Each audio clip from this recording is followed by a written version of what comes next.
ამ კაცმა მთელი სხეული ტატუებით დაიფარა და რქები გაიკეთა, აი როგორ გამოიყურებოდა ის ადრე.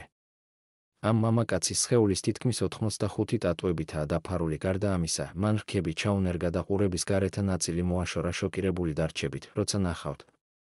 როგორ გამოიყურებოდა ეს უჩვეულო მამაკაცი ამ ყველა ცვლილებამდე, როგორ გამოიყურებოდა ეს კაცი ადრე, ნაჩვენებია კომენტარებში მოცემულ ბმულზე. მიშელ დიაბაო, პრადომ თავისი სხეული მრავალ მხრივ შეცვალა. მას სატანა კაცს უწოდებენ.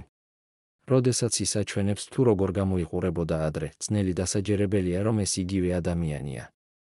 დღეს ტატუები, პირსინგი და სხვა კოსმეტიკური პროცედურები აღარ არის უჩვეულო. ბევრი ადამიანი გადაწყვეტს სხეულის შეცვლას, რადგან ფიქრობს, რომ ის ლამაზია. მისმა გარეგნობამ მას მეტსახელი სატანა კაცი მოუტანა და ახლა მან მნიშვნელოვნად შეცვალა სხეული. ის ტატუებით არის დაფარული, სავარაუდოდ მისი სხეულის დაახლოებით 85 ტატუებით არის დაფარული. გარდა ამისა, მან რქები ჩაუნერგა და ყურების გარეთა ნაწილი ამოუღო. დიაბაოს ინსტაგრამზე 300,000-ზე მეტი გამომწერი ჰყავს, სადაც ის რეგულარულად აქვეყნებს თავისი გარეგნობის ფოტოებს.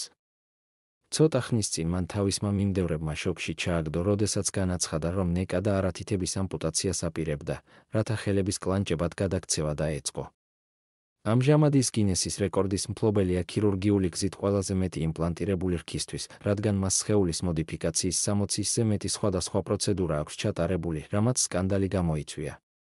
თავის ინსტაგრამზე ის ხანდახან აქვეყნებს ფოტოებს, სადაც ჩანს, თუ როგორ გამოიყურებოდა ადრე. ეს უამრავ კომენტარს იწვევს, სადაც ხალხი მისი რადიკალური ცვლილებების მიზეზებზე ფიქრობს. ოდესმე გინანიათ თქვენი ცვლილებები. გააკეთეთ ეს რაიმე მიზნით, პროტესტის ნიშნად. შენი სული გაკიდე. თუმცა არიან ისეთებიც, ვინც მხარს უჭერს მის არჩევანს და აღფრთოვანებულია მისი გამბედაობით. რას ფიქრობთ ამაზე? დატოვეთ თქვენი კომენტარი ჩვენს Facebook გვერდზე.